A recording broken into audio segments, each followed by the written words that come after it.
So now the next piece in our agenda is I get to provide to all of you the state of the city. And so every year I have this opportunity to provide all the citizens the state of the city. And we've done this in community spaces. We've done this in our schools.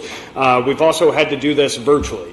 And I really think it's absolutely critical that each year we come before the citizens of Rockford as well as this city council and share all the work that we've done. And this year we've chosen to do it here at City Council Chambers because of all the work that this city council has done over their first year together. I want to start off the state of the city this year addressing, I think, everyone's biggest concern. And everyone's biggest concern is certainly my top priority, and that's public safety.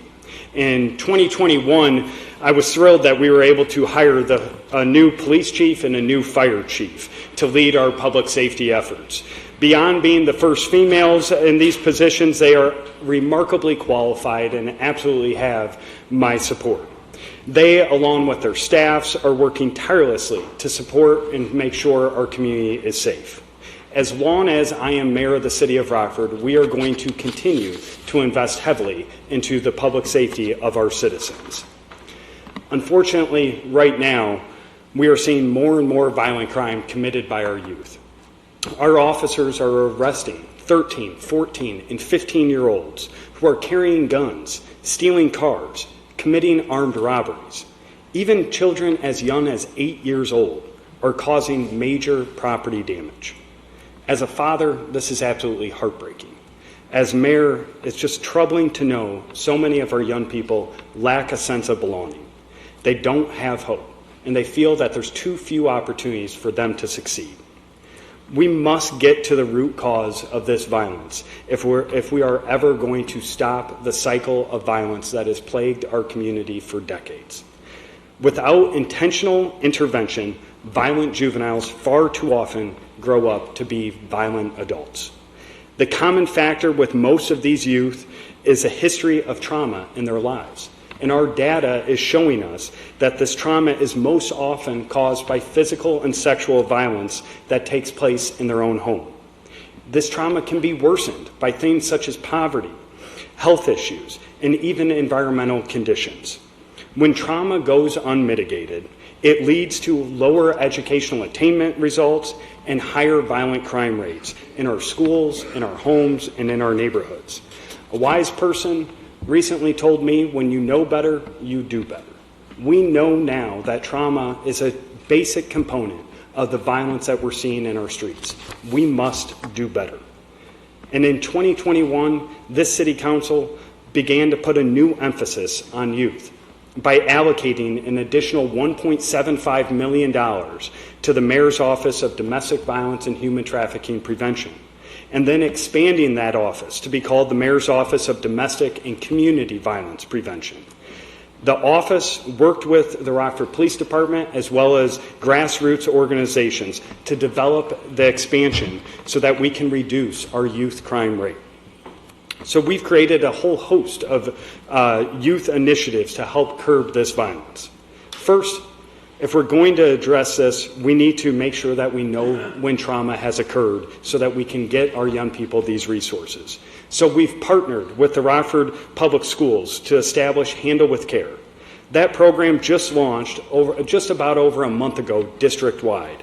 And in the first 6 weeks, school staff have received 600 alerts, which help them better identify and provide resources and interventions to youth who have witnessed or experienced trauma. We also launched Camp Hope, a trauma-informed camp and mentorship program for youth impacted by physical and sexual violence. We created Step Up, which allows youth who have been involved in minor crimes to enroll in an adolescent family violence intervention program as an alternative to entering the criminal justice system. We're also hiring at-risk youth to work at the city to gain marketable job skills while performing critical core city duties. We've partnered, as was mentioned earlier, with the Rockford Park District to create a new EduRec summer curriculum. This program will work to identify and mitigate trauma carried by those campers. It will also use evidence-based strategies to prevent future crime from taking place. We also continued many of the programs that we all launched here in 2020. Some of those programs include the Juvenile Recovery and Crime Prevention Program, which aligns children and their families with whole family case managers so that they can help them navigate through the criminal justice, education, health, and social service systems. Our reentry program, that's a collaboration with Winnebago County, is designated to intervene with high-risk, violent individuals who are returning to our community from incarceration. And the No Entry program, which seeks to lower the racial and ethnic disparities at the point of entry into the criminal justice system. This program helps interrupt the school-to-prison pipeline by providing and increasing access to effective trauma-focused treatment and service systems that are here in our city. I am absolutely confident that our work with youth will be successful, but we also have to understand that that is the long game. It will take a long period of time for us to see the impact of these programs and how they help reduce violence in our homes and on our streets. So that's why we also have to simultaneously focus on the crime that's taking place in our streets right now. We're going to continue to recruit more officers to our police force. Just last month, we swore in 10 new officers. We're also going to continue to equip our officers with the latest technology so they have all the tools necessary to keep themselves safe as well as keeping our streets safe.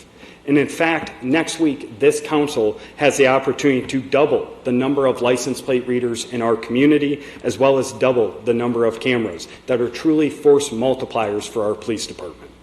And in 2021, we also implemented body-worn cameras for all of our officers.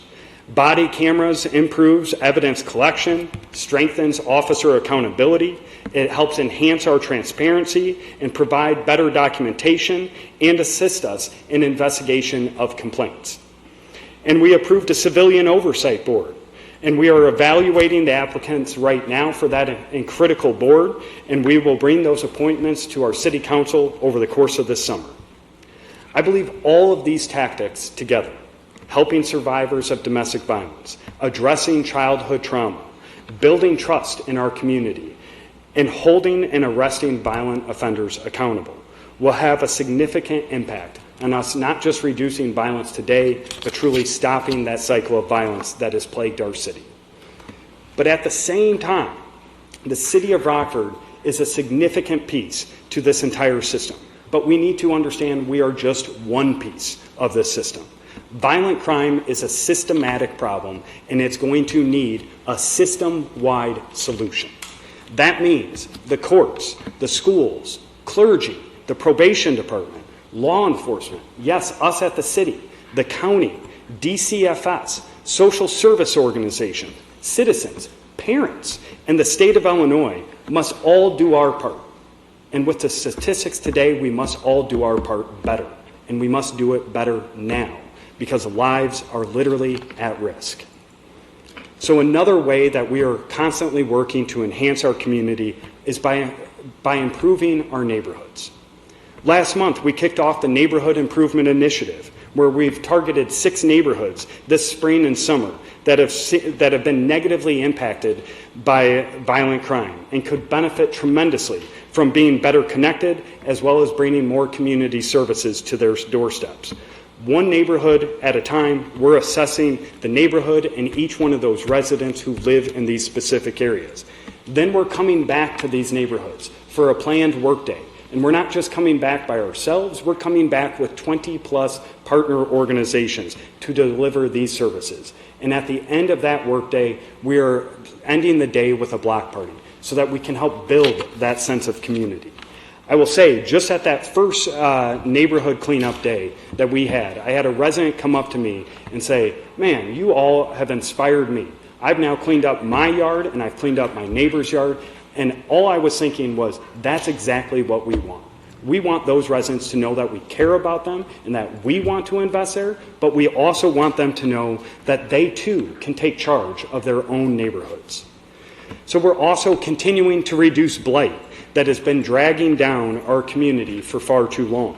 On the commercial side, it's not easy and it's not quick to go through the court system. and to hold business owners as well as insurance companies accountable for the demolition of their properties. However, our legal department and our community and economic development department have done an exceptional job in getting that accomplished. We recently just demolished 1800 Broadway. Doesn't sound like a big deal until you hear it's a 140,000 square foot building that has been sitting there for more than a decade, decaying and being vacant. We also finally completed the cleanup of the former Atwood building on North Main Street, which didn't cost a single dollar of taxpayer funds, and that had sat there for partially demolished for far too long. On the residential side, we are providing financial assistance to homeowners to help make critical home repairs. In 2021, we partnered with Habitat for Humanity because we know so many Rockfordians can afford their mortgage and can afford their car insurance, but they don't have a savings account for those critical home repairs. Now, thanks to this council and that partnership, now 50 families throughout our community this summer will get those critical home repairs covered. And all they simply need to do is live in their home for 3 more years. Another initiative that's improving neighborhoods and is also encouraging economic development is the creation of the Community Development Financial Institution. This is a CDFI. Last year, City Council approved a $200,000 long-term loan to create the CDFI, our region's first CDFI. And we did that in partnership with the Rockford Local Development Corporation. Its primary purpose is to finance the rehabilitation of vacant and dilapidated homes. This truly is a win-win. This is helping small local businesses get the capital that they need, but it is also strengthening our neighborhoods. And the initial investment that this council made absolutely is a great start. But we are going to need to continue to fund this important tool if we want to see its true success in our community and in our neighborhoods. Our land bank is focusing on clearing titles of vacant and abandoned and blighted properties. The land bank returns properties to the tax rolls, and it helps generate revenue for all of our taxing bodies. Since its recent creation, there's now been 14 properties sold for a value of over $400,000. This city also led the effort to reimagine the Winnebago County Trustee Program. This program takes the title of tax delinquent properties that have failed in the private market and it returns them to productive use. Think about this. In the last 18 months, more than 700 parcels have been sold. More than 213 structures have been sold, all for a total of more than $2.4 million. My understanding is that this item is now back before the Winnebago County Board, and I would urge the Winnebago County Board, and I think I can speak on behalf of the hundreds of residents who have positively benefited from this program, not only to approve the extension of this, but approve a long-term extension with Region 1 Planning Council as the administrator. I'm also very proud of the work that this city council and previous city councils have done to be good stewards of our tax dollars. We have not increased property taxes at the city of Rockford since 2013. We have actually decreased property taxes 2 of the last 5 years. In fact, our property tax rate is going to be reduced by 22% since 2017. And I'm really proud to say that this administration will bring to this council yet another balanced budget and yet another budget that does not increase property taxes for our residents. So as we're decreasing property taxes, we're right now absolutely increasing our investments in roads, sidewalks, and our water system. In 2021, the City Council passed the largest capital improvement plan in our city's history. With additional innovations and technology that's available to us today, we've been able to take a much more data-driven approach towards programming our infrastructure projects. This is resulting in more efficiency and sustainability.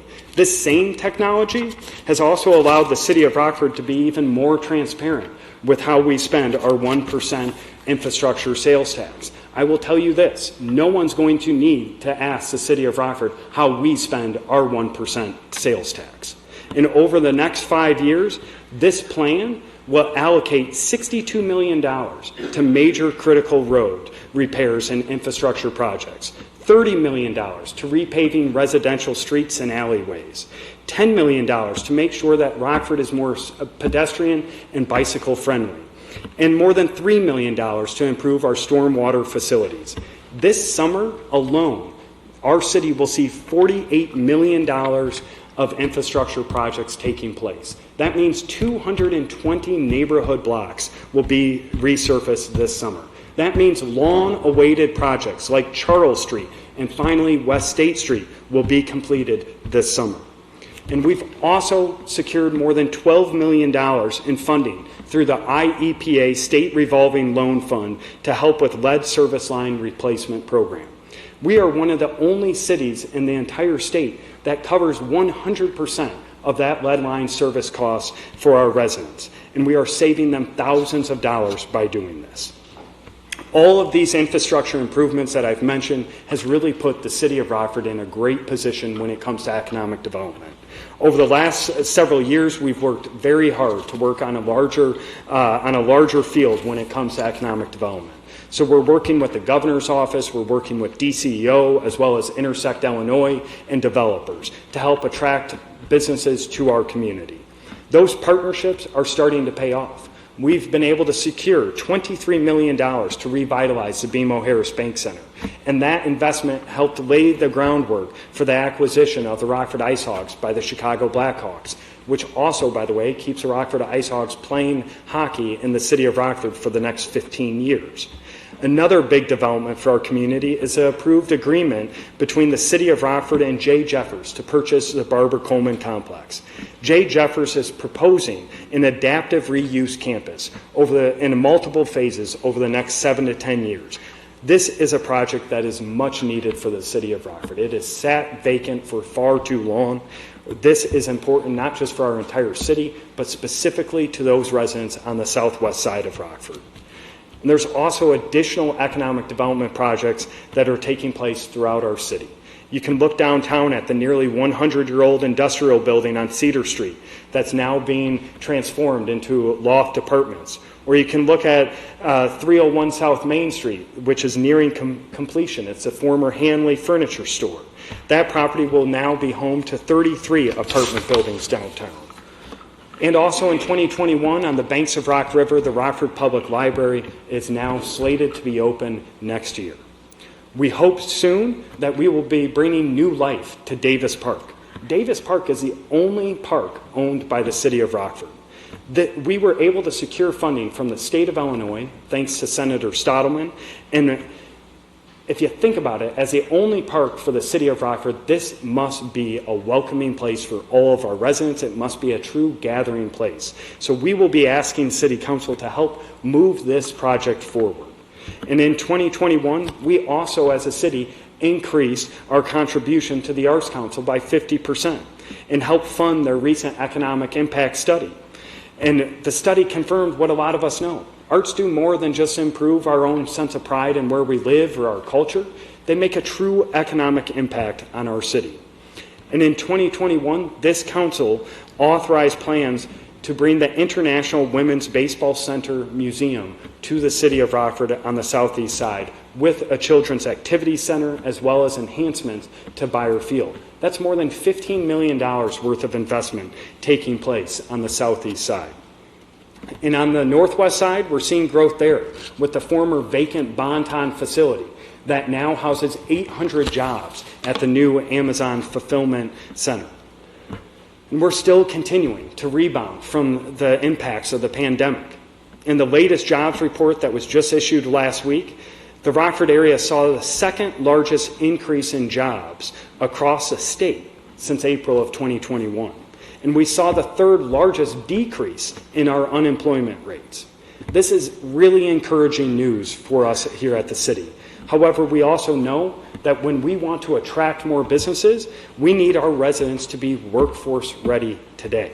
This is why back in 2021, we worked with the state of Illinois, we worked with the Rockford Airport, we worked with AAR to secure $2.6 million to fast-track workforce development training for in-demand aviation mechanics.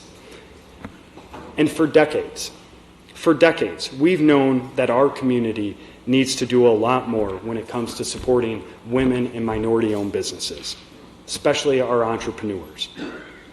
But truthfully, all we've done for decades is talk about it. We are about to change that. This city council has an opportunity to make history. And with council support, we're going to partner with Think Big to open a minority and women-owned business accelerator here in Rockford, here on the west side of Rockford. So no longer do we need to hear that people need to move to Atlanta or Chicago or Nashville to start and expand and grow their businesses. They can do it right here in the city of Rockford. I want to also say, I really believe when all of us made that really difficult decision to run for public office, I don't think any of you made it, and I know I certainly didn't make it because I love Monday night meetings. I don't think any of you made it because you absolutely love the rubber chicken dinners you get to attend.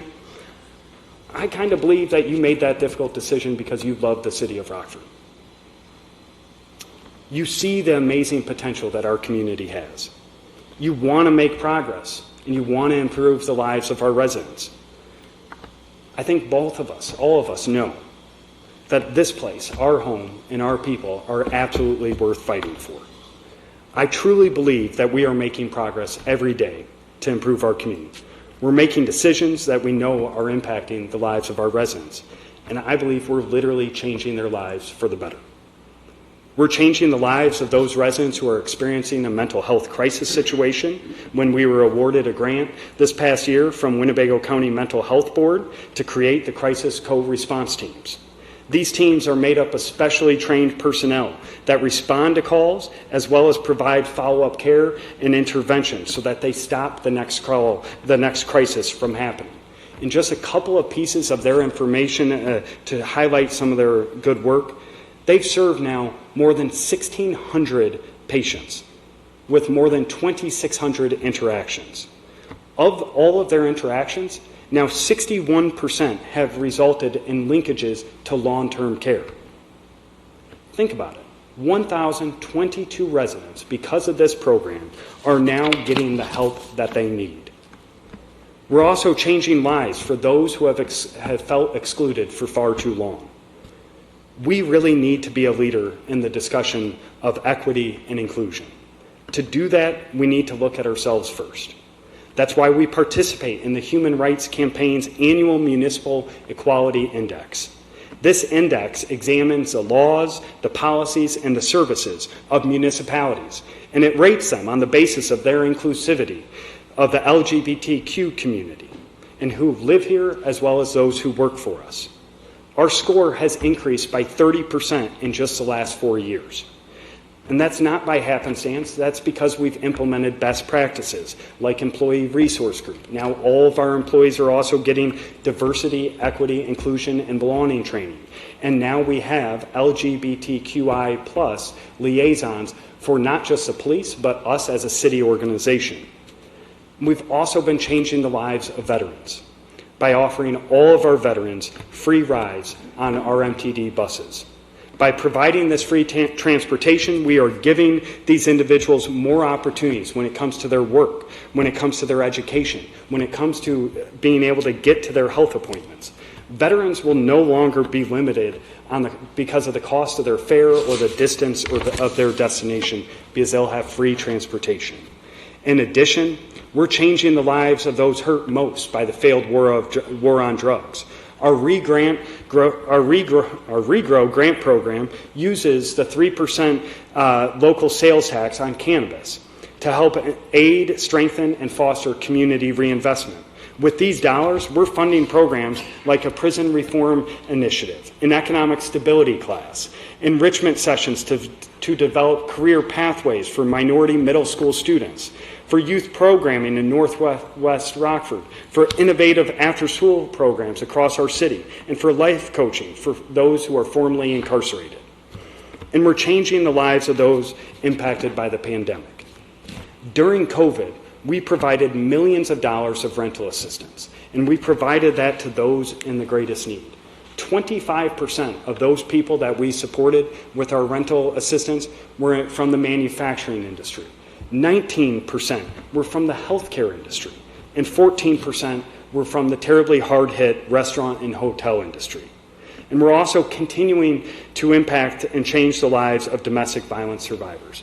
The Family Peace Center, in less than 2 years, has now nearly served 1,000 survivors. And they just recently got an additional $500,000 from the federal government so that they can continue developing and expanding the services that they provide at the Family Peace Center.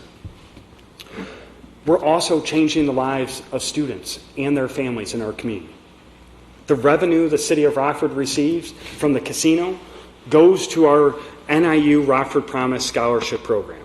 This program is really simple. If you live in Rockford, you go to Rockford Public Schools, and you earn a 3.0 GPA, no longer will finances be a barrier to you furthering yourself with education. So in its first year, we had 98 students take advantage of this program. 59% were students of color, 79% were first-generation college-going students. This fall, in our second year, 175 students will start at NIU because of this program. That's a 78% increase. That's not just changing that student's life, that's changing the dynamics of their entire family. We're also changing the lives of at-risk youth. We're offering them workforce development opportunities through our partnership with LT Construction, a local minority-owned concrete construction contractor. Under this program, LT Construction provides mentorship, experience, and workforce development skills to young adults that represent at-risk and underserved populations of our city. After this summer internship, these mentees will have a jump start in entering the union's apprenticeship programs. We're also doing a similar program when it comes to our water department, and we're expanding that program. I'll just say, as Bobby said, the best 3 words are in conclusion. I'll say I'm proud of the work that we've been able to accomplish together. However, I think we all know that work is absolutely not done. I'm confident that we are going to continue to make positive changes in the lives of our residents. Our residents expect and deserve to be able to say with pride that Rockford is their home. And I know that with the City Council, this administration, and all of the residents, we will absolutely deliver. So I want to thank you for letting me provide to all of you the state of the city for the city of Rockford. Thank you.